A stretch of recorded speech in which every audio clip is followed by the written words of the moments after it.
আজকে ভাইফোঁটা, তো সেই উপলক্ষে বাড়িতে করেছিলাম পায়েস। তো পায়েসটা করেছি একেবারে গুড়ের পায়েসের মতো। তো কীভাবে করেছি সেটাই দেখিয়ে দিচ্ছি। আমি একটা তাওয়ার মতো বাটি নিয়েছি, সেই বাটিতে একটু চিনিটাকে এরকম নেড়ে চেড়ে ক্যারামেল বের করে নেবো আমি। আর এইটা একদম লাল হয়ে যাবে যখন, এরকম নেড়ে নেড়ে নেড়ে কিছুক্ষণ, তবে গ্যাসের স্টিমটা একদম কম দিয়ে রাখতে হবে। খুব জোরে দিলে কিন্তু এটা একদম পুড়ে উঠবে, তো খাওয়া যাবে না, তখন গন্ধ হয়ে যাবে, পোড়া পোড়া গন্ধ বেরোবে।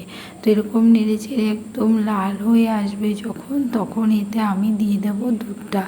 এখানে আমি কিছুটা দুধ নিয়ে নিয়েছি, এটা 500 মতো দুধ আছে।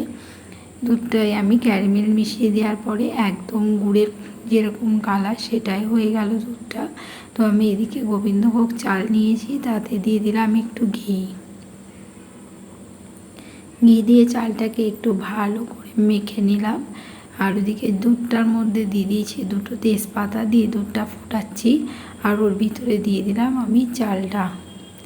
এবার কিছুক্ষণ এরকম রান্না হতে থাকবে, চালটা যতক্ষণ গলে আসছে ততক্ষণ। তো এরকম আমি একটু মাঝে মাঝে নেড়ে দেবো। তো চালটা এখন গলে গিয়েছে, এবার আমি দিয়ে দিচ্ছি পরিমাণ মতো চিনি।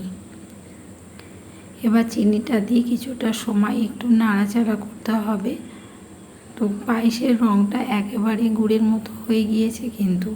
আর এদিকে আমি একটু পনির পুড়িয়ে নিয়েছি, পনির দিলে এই পায়েসের স্বাদটা আরও দ্বিগুণ হয়ে যাবে। খেতে এত সুন্দর হয়েছিল, মানে যারা এখন এইভাবে ট্রাই করেননি অবশ্যই করবেন, ভালো লাগবে। তবে গুড় নেই, তাই কি গুড়ের মতোই পায়েস রান্না করেছি আজকে আমি। তো ভিডিওটা কেমন হয়েছে অবশ্যই কমেন্ট বক্সে বলবেন।